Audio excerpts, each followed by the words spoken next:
Hello bachcho, let's read this given question. So the given question says that let FPP, FPN and FNN denote the magnitudes of the nuclear force by proton on proton, by proton on neutron and by neutron on neutron respectively when the separation is 1 Fermi meter, 1 Fermi, sorry. देखिए बच्चों, question में हमें क्या बोला गया है कि हमारे पास FPP है जो क्या रिप्रेजेंट कर रहा है, force by the proton on a proton.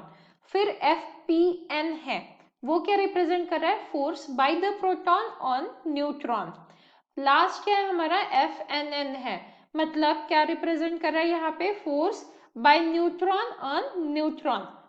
तो हमें बताना है कि इनमें से कौन सा फोर्स स्ट्रांग रहेगा, कौन सा फोर्स वीक रहेगा, या तीनों फोर्सेस इक्वल रहेंगे, ये हमें बताना है। जब उन दोनों के बीच में, जैसे अगर हम दो प्रोटॉन कंसीडर करें तो दो प्रोटॉन के बीच में डिस्टेंस क्या है, 1 फर्मी का है। दो न्यूट्रॉन कंसीडर करें तो सेपरेशन डिस्टेंस क्या है, 1 फर्मी है। तो जब डिस्टेंस हमारा 1 फर्मी है तो कौन सा फोर्स ज्यादा रहेगा, कौन सा फोर्स कम रहेगा, ये तीनों फोर्सेस इक्वल रहेंगे, ये हमसे क्वेश्चन में पूछा है। अब इस क्वेश्चन को सॉल्व करने के लिए हमारा की कंसेप्ट क्या रहेगा, key concept to solve this question क्या रहेगा, nuclear force is charge independent force. हमारा की कंसेप्ट क्या है, nuclear force is charge independent force, is charge independent force. तो न्यूक्लियर फोर्स क्या है हमारा, चार्ज इंडिपेंडेंट फोर्स है। अब इसी को हम आगे एक्सटेंड करते हुए इस क्वेश्चन का आंसर फाइंड आउट कर सकते हैं। जैसा कि हमें सेपरेशन क्या दिया है, 1 फर्मी का दिया है।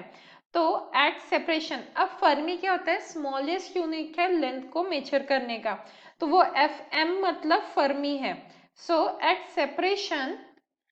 Separation less than 1 fermi, less than 1 Fermi,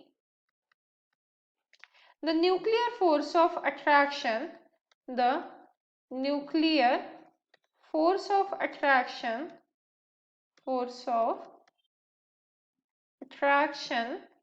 is strongly active, is strongly active,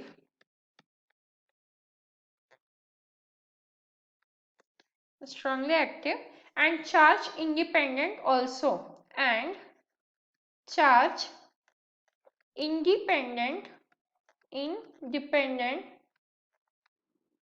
also. मतलब हमें इससे क्या पता चल रहा है कि जो हमारा न्यूक्लियर फोर्स है, इफ अगर सेपरेशन डिस्टेंस 1 फर्मी से कम हो तो जो न्यूक्लियर फोर्स है वो काफी स्ट्रांग रहता है, और उससे फर्क नहीं पड़ता है कि जो चार्जेस है वो प्रोटॉन है या न्यूट्रॉन है, क्योंकि प्रोटॉन हमारा पॉजिटिवली चार्ज होता है, वही न्यूट्रॉन क्या होता है, neutral.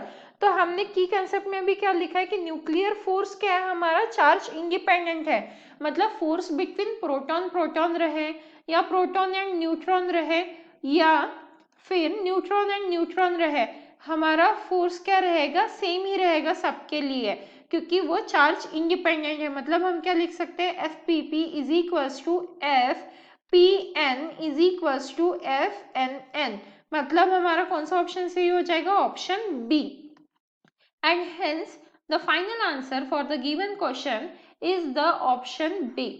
I hope you understood it well. Best of luck.